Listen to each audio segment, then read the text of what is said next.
definition ones. It's quite surprising how bad quality some of the copies of his photos are. I found quite a few people who have looked at his photos and were using exactly the same subject. You know, there's one of his famous picture of his where he takes a picture within this rock formation. The rock formation is like a ring of rock, and it has another mountain is shown in the background. It's amazing. the embarrassing thing is, I mean, it's quite interesting. Some of the pictures that others took are as good, but they, I mean, really closely copying him. It's yeah. But, I mean, something I want to do in future is I want to climb mountains, and it's given me an idea. You know, you could climb a mountain and take a lot of photographs. But the thing is, if I were climbing the mountain, I would find it interesting to take photographs of people actually climbing the mountain, because I find I do take a lot of landscape photographs, but it does become a bit boring. I haven't taken enough of pictures. I mean, when I take pictures of myself, it's usually because it's convenient. You know, there's nobody else to take pictures of. But I do like it. I like taking pictures of people, but they don't really appreciate it, so I don't do it very often. But you were also talking a little bit about I've been in discussion actually with somebody. Really? Yeah, you know, the title of this hangout is Wankers in the Typology community. Well, great. Then we have some candidates for analysis and discussion. Well, the funny thing is, I was watching. I was actually surprised. I was watching well. Peter Bartle's interview, right? No, I didn't. I was going to do that, but I didn't watch his interviews. But I've seen some of his interviews in the past. But I was watching Rowan LaPlante's Quadria videos, and I get the impression of Rowan.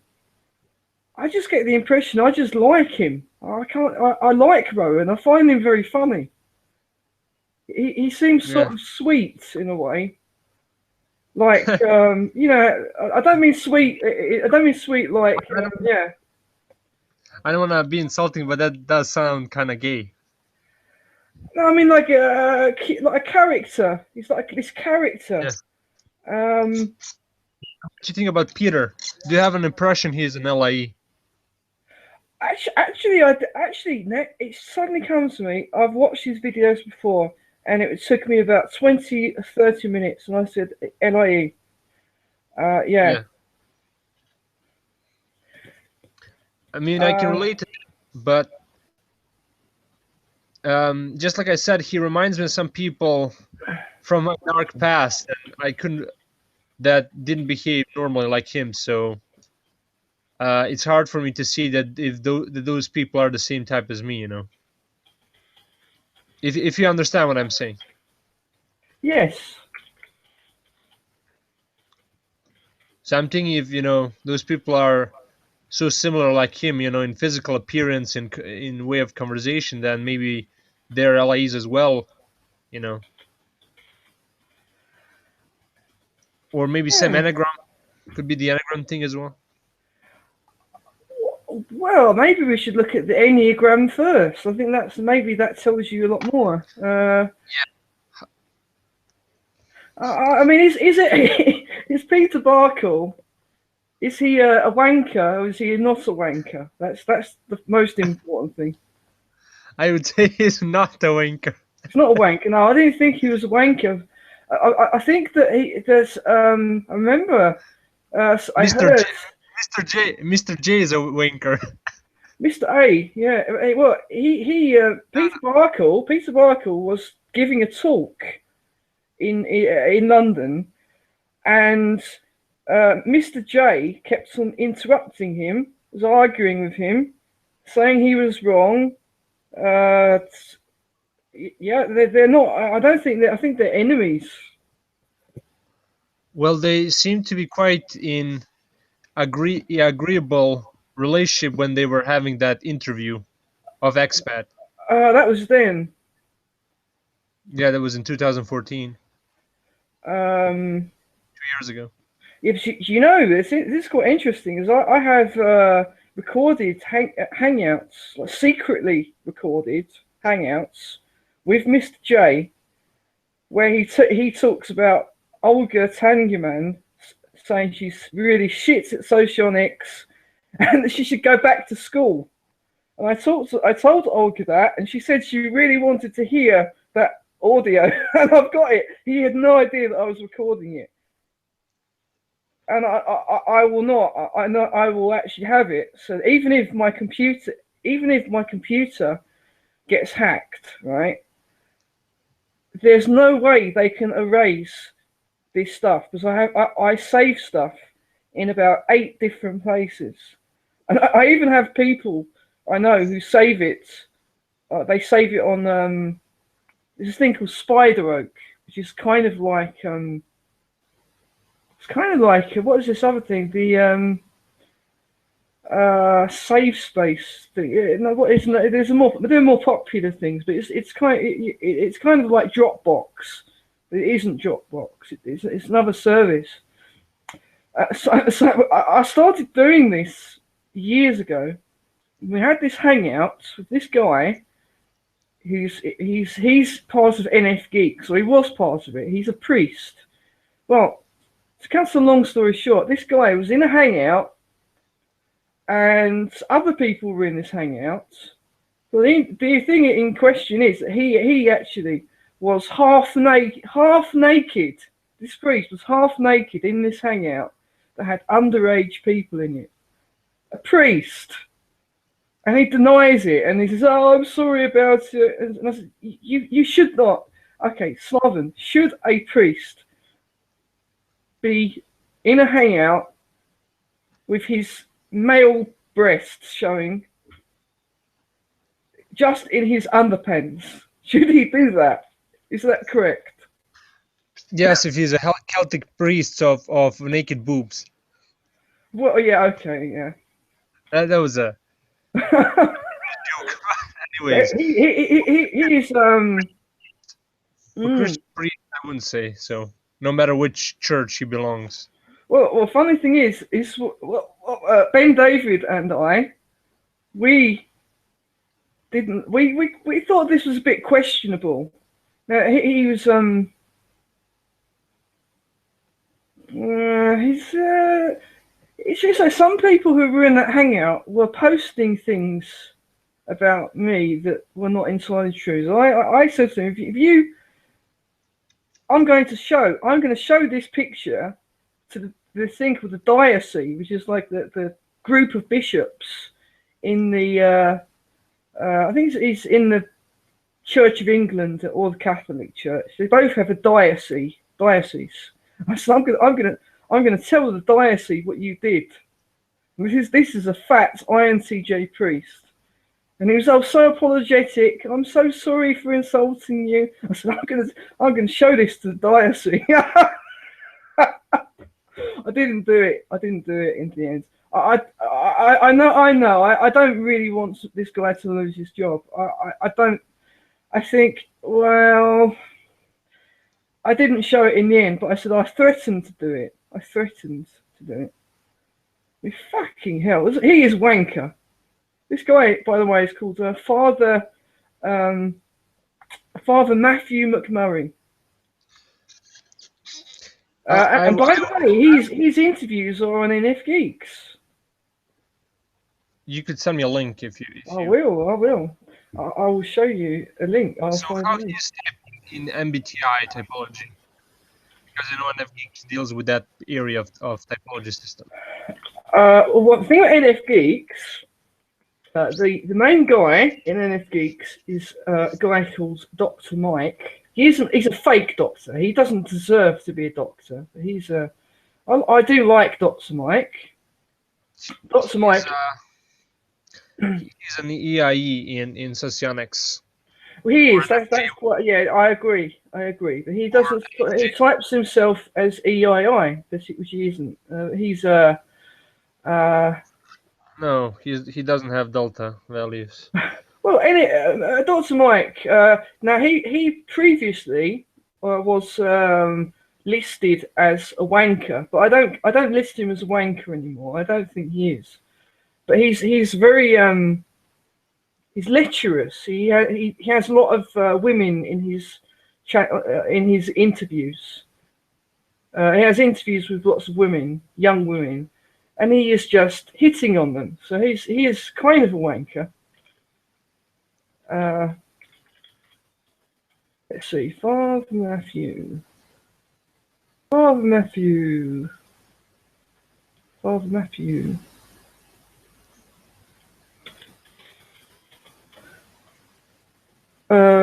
No.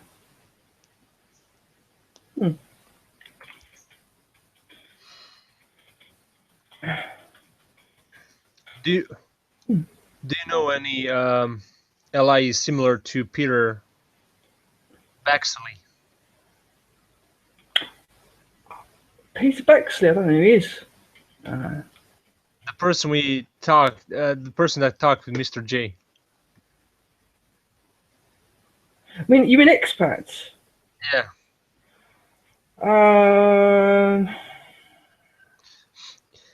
To be honest, for all native English speakers who are listening to this, before I found out what the word expat mean, I thought the guy was playing with the word expert and made a shortcut of the word expert, making it expat. Later, I found out what the expat actually means. I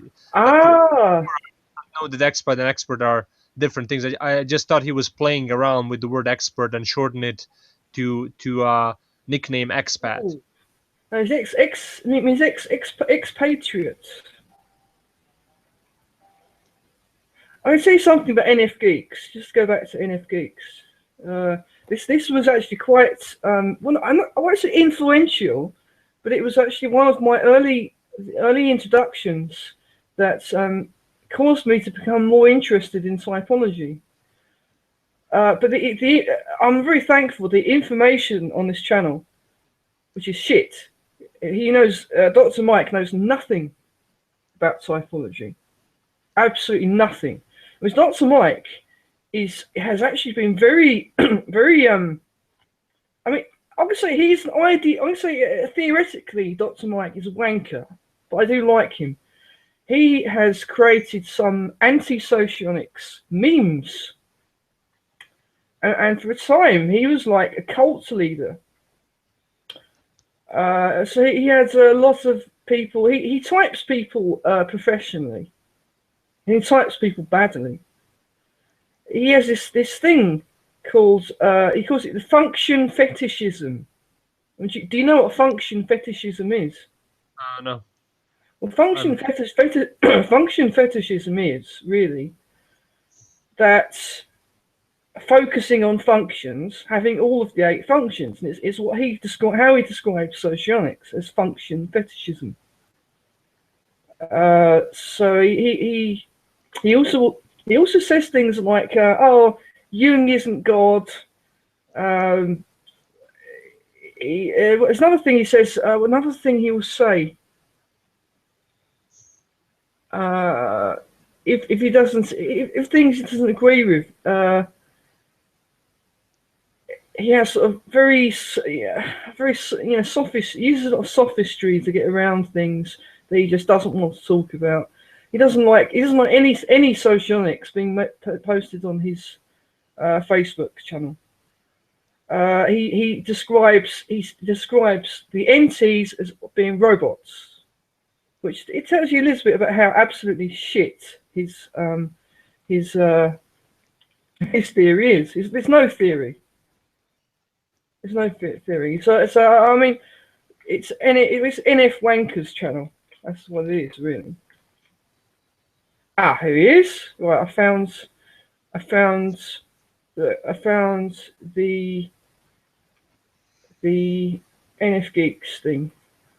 So Father Matthew McMurray, who is a wanker, by the way, he's boring. Father Matthew is an ILI, he's boring. He's very, very, very boring. In interviews with people, when I've spoken to Father Matthew personally, I don't find him boring. I like Father Matthew in a way, but I don't like what he does. Because what he did to me is he tried to convince me of other types of you can't be all things he says that INTJs do not do are not correct, because they do. He says they don't like giving public speeches. They don't like giving musical performances. They are cold and blah, blah, blah, blah, blah. I mean, it doesn't make sense to me, because I don't interpret even Rowan LaPlante, who is a very eccentric island. He's eccentric. He's an exaggerated I. He is the extreme. I don't see cold. Sorry, what were you saying? Unhealthy, extreme. Unhealthy, but I don't see it as cold. A cold doesn't come across. Yeah, but psychological disorder does. Well, he's autistic. You don't think he isn't? He is a mental disturbance. He isn't autistic. Well, he's extra rigid and also stuck in his own ways.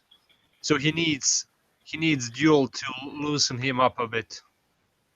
He lives in his head, typical ILI that relies too heavily on his ego functions while neglecting others in their process of development.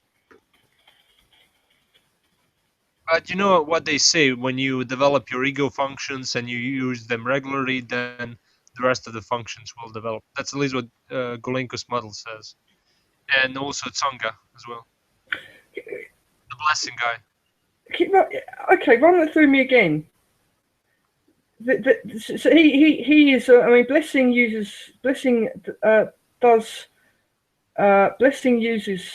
likes Victor's model a lot.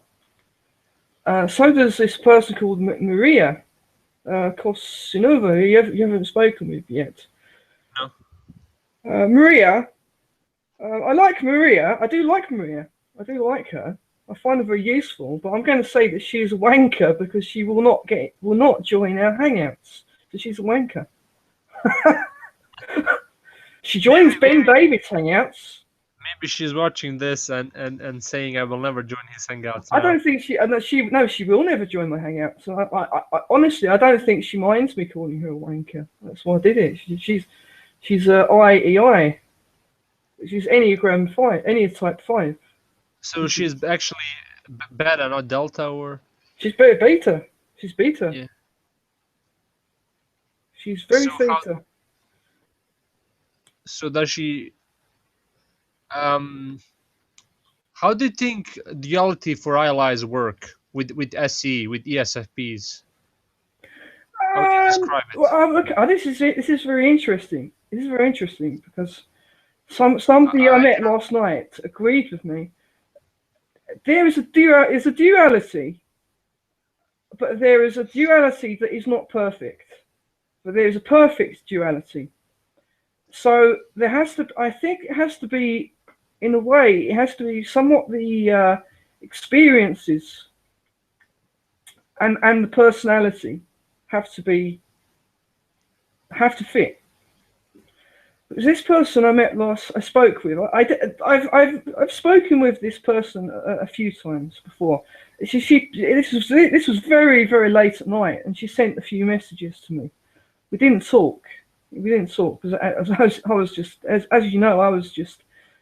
Horizontal. I was in bed. I was not feeling very well, and she doesn't talk, doesn't call people anyway. But anyway, she talks about how she met the unique Zukov ESTP. She met Yeah. and she talks about how he was far more good at comedy than most of them are. Actually, the ESTP, in my experience, to me, and not even beta, bad. I don't like their sense of humour at all. They have the worst sense of humour of all types. Actually, it's really. I mean, I like some I like some quite simplistic humour. Some of it. I like Laurel and Hardy and stuff. Chuckle Brothers. The Chuckle Brothers are sort of like Laurel and Hardy, but they're modern Laurel and Hardy. In fact, I'll say the Chuckle Brothers are better than Laurel and Hardy. They're better than they were because they're just better, right? Um, but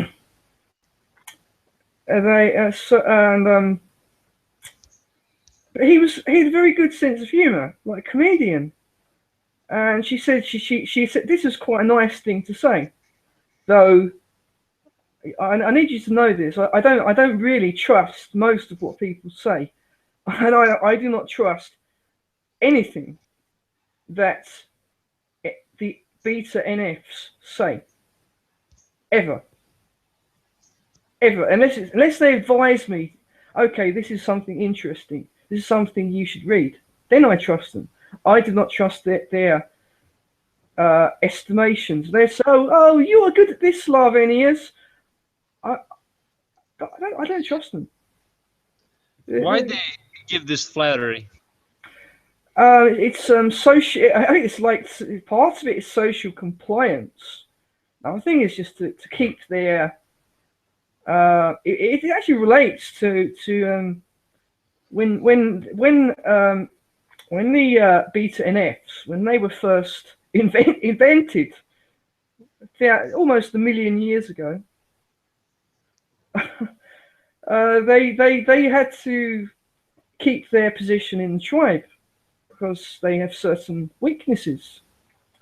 So they naturally will say things to make people will believe or suspect, maybe subconsciously, are good about themselves. They haven't noticed. It may not be true. So the opinion of the IEI, it may not be conscious. Okay. Like when they tell you that for you it is better to do an office jobs with a suit than something of a craft, for Well, she example. didn't say this actually. She said it's comedy. She said, "Oh, my sense of humour is very good, unusually good." So how to Uh, know when they are flattering and when they are telling the truth? uh, that's a good thing. It's the best way is not to believe anything they say. The thing is they will temporarily believe it themselves, right? But if they give you some advice on things, that can be true, or it's a certain observation that is neither positive nor negative. That may be true. You can believe it if it's quite, but when it's in the extremes as that, I think. What they want, So I think it's not conscious. It's not conscious with the IEI. It's not conscious they are being manipulative, but it does serve a purpose. So they will always have this. They sort of want this group feeling to be good. It's not people. They don't want people necessarily to be good. They want this area to be good, right? They want the area to be the area that they inhabit to be comfortable and thus comfortable for them, right? So they're Yes. yeah, not hostile. It's not hostile to So them. how they are able to seduce beta STs then? Um, it's, how would they?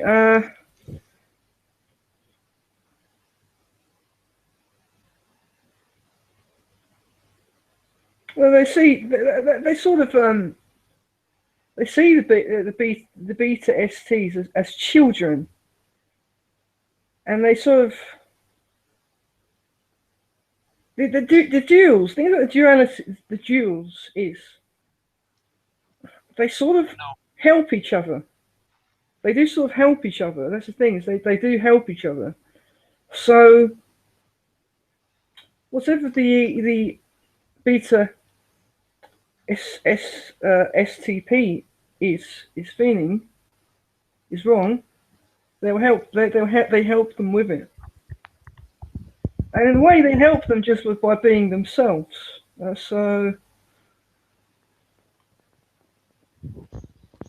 the beta things you have to remember something about the types, right? Is when all of the types, when they are in a like a neurotic or stressful state, that they become their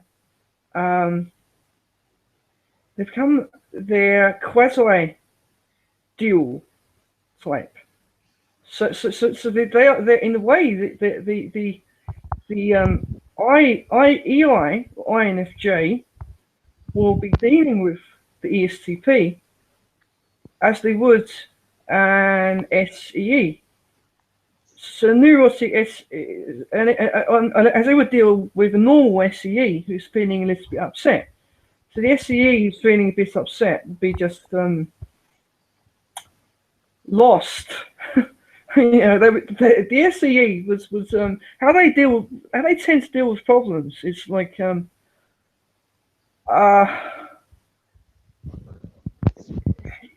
they just go somewhere, right? So yeah, so they yeah. You see what I mean? I don't know if that makes sense.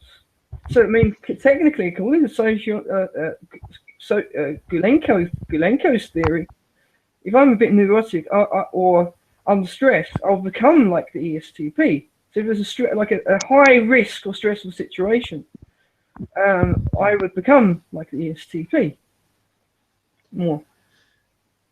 So and how does it work in contrast amongst gamma? How does gamma SFs view gamma NTs? how's it? Are gamma SF more mature than gamma NTs in their case? I don't know about maturity. Maturity it's kind of what is maturity? You know? Yeah, but you said that beta NFs view beta STs as children that needs guidance and nurtureness. Yeah. So It's more that they don't see them as hostile. This is quite general though. All of the types want to look after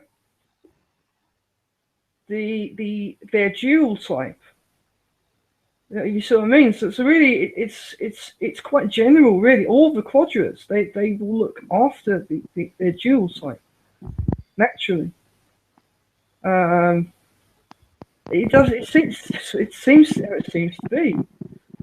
In case nobody knows what it means, the dual types are they share values functions, but they rather complement each other's weak functions. And I disagree with Alsher in that types can only become actualize themselves with the dual. I don't believe that. I think that each of the types have the ability to do what they want in life without dual. I think that is quite problem. Yeah, it's quite a difficult thing because I think that doesn't make sense because a loss of the ESFPs are actually quite unlikely to meet the INCJ, right? Or they are less likely to meet them because they live totally different lives than one another. Well, no, because there are less of us. They're like, I'd say they're probably like, depending on countries and such. Um, it's like they're like 1% of the population. So it has been estimated there are as much as 4%, but it's very hard to estimate, right? But they're fewer. They're fewer. But on the other hand, you can also use another logical way of thinking about it. Is the bigger the net, the easier the catch. So whenever you go out to any kind of social events like bars, most like at least 50% of the people there will be ESFPs. So the greater the net, they're more likely to find the one ILI who turns up. So you're more like I think you're correct. Your original statement is correct. Mine was wrong. You're more right. You're right. I'm wrong. They're more likely to find. They're quite likely to find. Yeah, because they're ESFPs. But the other say another the ESE might not be as likely to find the INTP. So INTPs don't go out very much. The INTPs do not don't go exploring. That's another thing. They don't because their SE is very very. I mean, they're conscious of it and they use it. I see SE in INTPs, but they don't. They're sort of, you see them as like the opposite of the ESTP, in that they will not be exploring their environment much. Yes, and what do you think about LIE ESI duality? Is it one of the hardest one to achieve? Oh, I don't know. I mean, Do you know any? do you find Olga disagreeable, or that you find her agreeable? Imagine her if she were like your age or approximately your age. Well, I would say based on what I was seeing of other ESI females that are much younger, that they are attractive. Their personality, their body language. Not only physically but also their character is attractive. But the issue is about their harshness of their expression. It's a bit intimidating how harsh Yeah. and insensitive they can be when they express themselves. Mm. So that is. Well, a funny thing is that is how I experienced them. I can take them. I can take them in small doses, but when they start being aggressive, I just want them to shut up and to just act. Don't start getting too being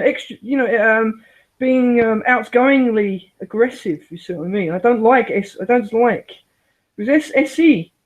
I mean, to me, it's extrovert sensation is a neurotic. Is an area of the suggestive function. We've got to remember is an area of neurotic activity. So it's very interesting. It is very interesting. You see them that way, but on the other hand, I see SEs as being too chaotic.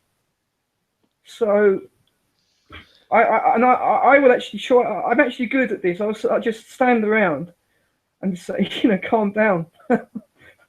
when they're getting they're like having outbursts of rage because they can't do something. I just say, just you can make it. You can do it. You can solve it. This right. It doesn't have to happen now. It'll be all right. Just like I'm intimidated probably by their way of impression they're probably intimidated by my way of communication, maybe. Because Well, it's personality. You've got to remember personality is something else, and personality is created by as a mixture of genetics and culture and experience. yeah, So, but it's actually how funny is that I was raised, I would say, in half alpha, half delta family, hmm, and I was born like a gamma type, and I'm in a country where everything is pretty much alpha values, except hooligan culture that is beta oriented, But even that is not quite appealing. So pretty much everything is a merry, happy family, you know. I- i- In order to succeed in society and to be accepted as normal hmm. member of society, you need to conform yourself to these rules and expectations. It's pretty much merry culture, whether it is alpha or beta. I don't like it. Right. It's Um. too conformistic for my taste. Yeah. Good point. It's too Huh. stuck in a rut, so to say. Yeah. Yeah. Yeah. It's more about That's yeah. Yeah. displaying appropriate emotions, while people don't care about you as an individual. They don't care how you feel. They don't care how you are actually, and that's what pisses me off. Totally fi the spelling culture, whether it is alpha Mm. or beta oriented culture. Is Um. fi the spelling definitely. Huh. I'm thinking. So it's interesting. So I actually find talking about the cultures is more interesting. It's more interesting to me than and also when you sort of start talking about the cultural character is actually it's very good. It actually relates to wank. Do you know wanker? Wankerism, or what wankers are. That also is so the culture is wanker. It's a wanker culture based on what you said. Um, I don't know if you've been kicked what's happened, but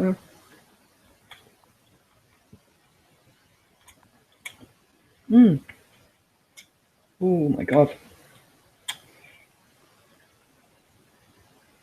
I think Slavin's. Oh, you still there, Slavin? Or have oh yeah, it's a microphone problem. It's alright.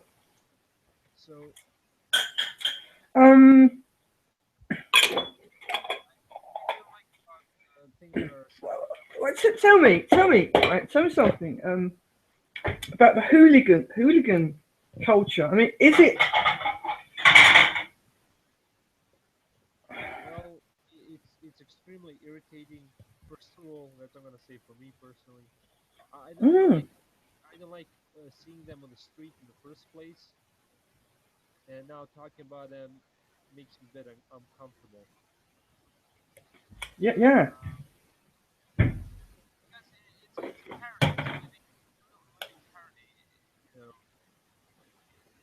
it's all stupid. There's no true unity. There's No. from different hoods in the city, settlements, call it whatever you want, and they're like united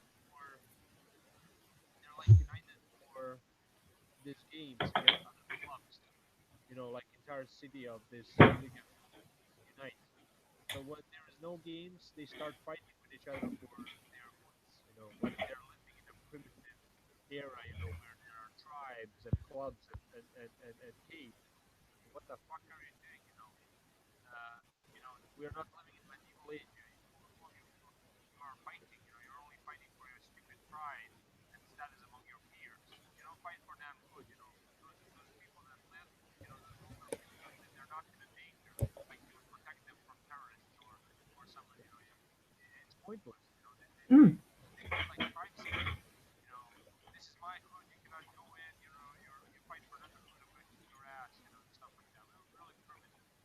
And then older generation so cool to pass it.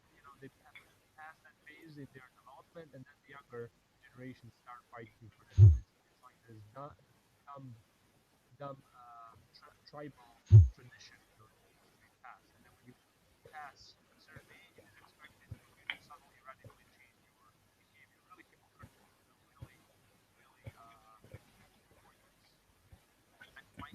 Could you sit closer to the mic? I can't really hear you, Snob. And also mentally retarded as well. Well, Pisses me off, you know.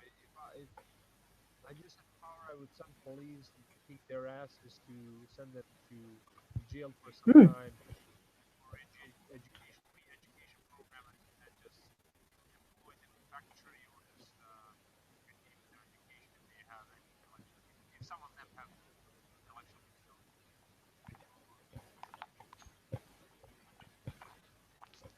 I don't like it, you know. It's pointless. no. But they sound like R-types. What? When in nature there are things that there are R types and K types. And K types in species, in terms of species, K types all about breathing selectively, and K type animals tend to be slightly larger, but R type animals are small and are having lots and lots of sex, instant gratification, and it seems to relate to the in terms of people, you have an alpha, beta, delta, gamma, epsilon, omega,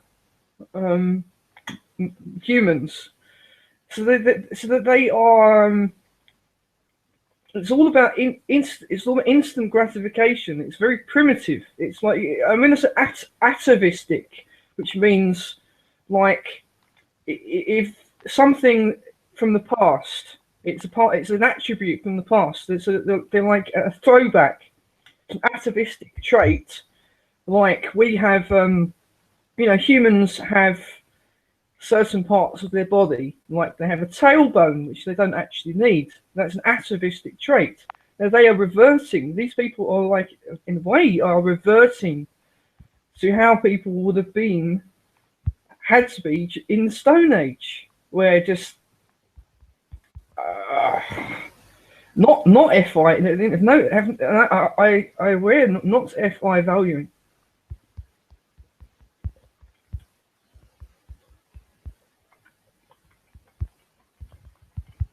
Yes, definitely. And it seems like in general, a general mood of population is SI valuing. You know, it's about instant gratification and enjoying and being grouply involved. Well, there's this expectation, this radical group, they're more SE valuing, but then again, it's more SEFE valuing. You know, Hmm. practical visions. They're more focused on persevering the either tradition or structure rather than to actually do something to change the world. You know, they're just there to control, not to change it for better or worse, so to Hmm. speak.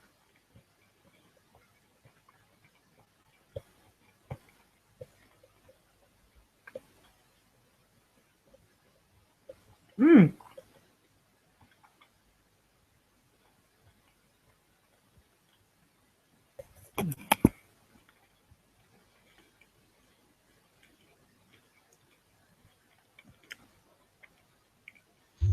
You're eating a sandwich. I am, but what I'm going to do. Um.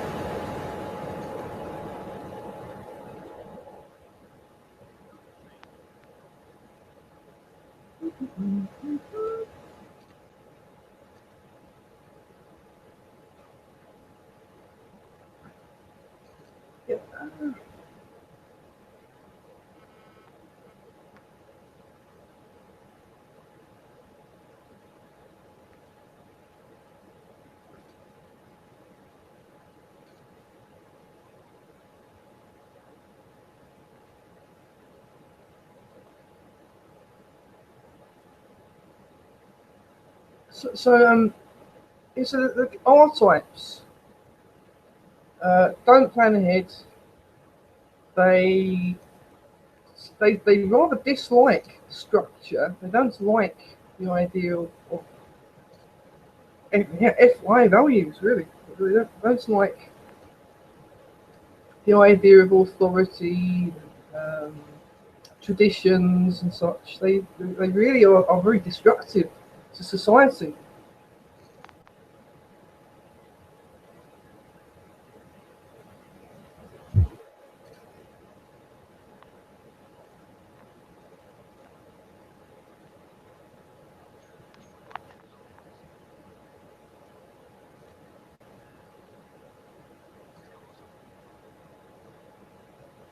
I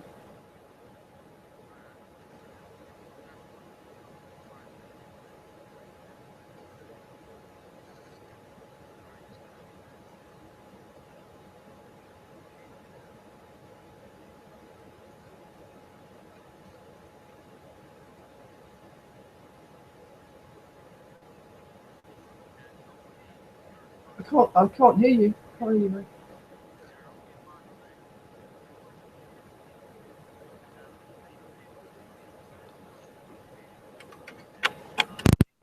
Participate in their gratification, and you're welcome to your voice in the world. But as an individual, as a person, they don't give a shit about you. Everybody's watching their own interests in the scope of the group. You don't need connections to your own like those deep FI emotions. All about FE and FI polar and FI equivalent.